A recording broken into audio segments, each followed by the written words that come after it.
अब इन negative entities में जैसे एक है कर्ण पिशाचिनी, है ना।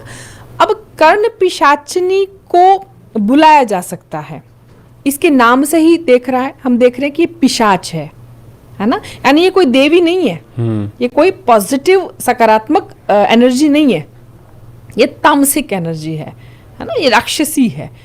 तो अब कर्ण पिशाचिनी को लोग बुलाते हैं, इसका काम क्या है, ये आपको किसी भी व्यक्ति का भूत और भविष्य कान में बता देती है। कर्ण माने कान, ठीक है। पैशाचिक सत्ता है, लोग बुला लेते हैं। मान लीजिए उनको कोई ऐसा तांत्रिक मिल गया, कई बार लोगों का जीवन ऐसा नारकीय हो जाता है कि उनको लगता है कि अब तो कुछ मैं ऐसा करूं कि बस तभी जीवन निर्वाह हो।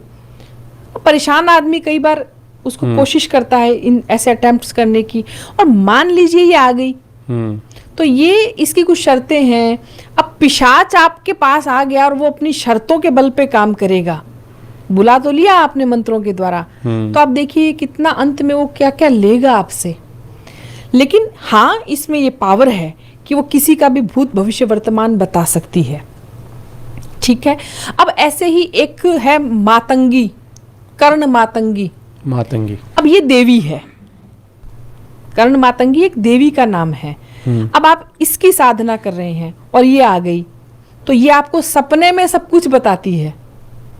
आप जो जानना चाहते हो, जिसके बारे में जानना चाहते हो, आपको सपना दिखा देगी, है ना। ये इतनी बुरी नहीं है, लोग अगर इनकी सिद्धि करते हैं। लेकिन क्या है कि देवियों की या जो सकारात्मक एनर्जी है, पॉजिटिव एनर्जी को सिद्ध करने में बहुत समय लगता है, और गंदी मैली नेगेटिव एनर्जी सिद्ध करना आसान है।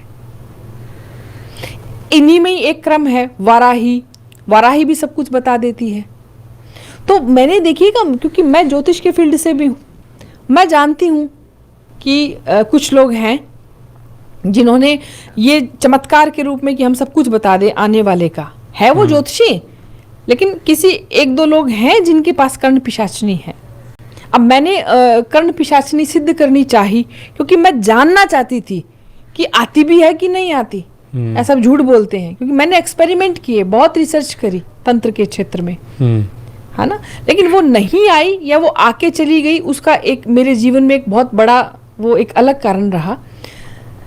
लेकिन सिर्फ देखने के लिए, क्योंकि मुझे शुरू से ये पता है कि अगर आप तामसिक चीज के साथ जाओगे तो भैया पहले से ही फंसे पड़े हो, और गंदी चीज आपने साथ में ले ली सिर्फ थोड़े से लाभ के लिए, तो आपका यही स्वर्ग नरक नहीं, आप इसी पृथ्वी पे नरक भोगोगे।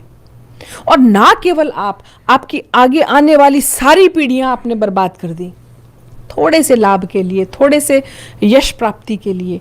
और आप देखिए, आपने एक गंदी चीज का आह्वान किया, आपने उससे लाभ उठाया, अब वो आपको बर्बाद करके ही जाएगी। मैम, जैसे आपने बताया कि एंटिटी आपको देती है तो बदले में लेती भी है, तो वो बदले में क्या लेती है अपन से?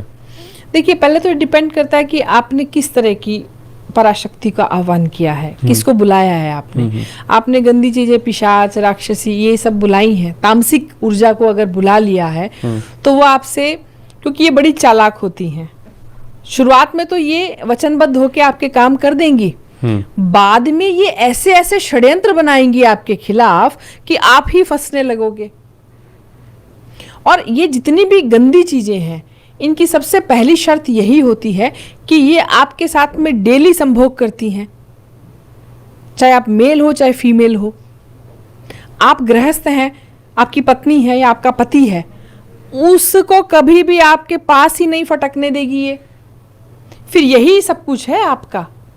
और आते आते परिवार में से कोई एक बलि ले लेगी, आपको जो सबसे प्रिय चीज है, मान लीजिए आपका मन आपके बच्चे में है, बच्चे की बलि ले लेगी, आप समझ रहे हैं। तो ऐसा भी होता है इन मैली विद्याओं के साथ में।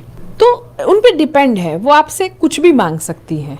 और जब आप इनका आह्वान करते हैं तो अक्सर ये आपसे पूछती हैं, भाई मुझे किस रूप में लेगा। तो आप 3 रूप होते हैं वहां, या तो आप माँ के रूप में लो, या बहन के रूप में लो, या पत्नी के रूप में लो। अब क्या होता है ना कि ये कई बार इतनी सुंदर होती हैं तो आदमी वहां मतलब काम से विहल हो जाता है और वो पत्नी रूप में ही मांग लेता है, यहाँ से सर्वनाश का द्वार शुरू,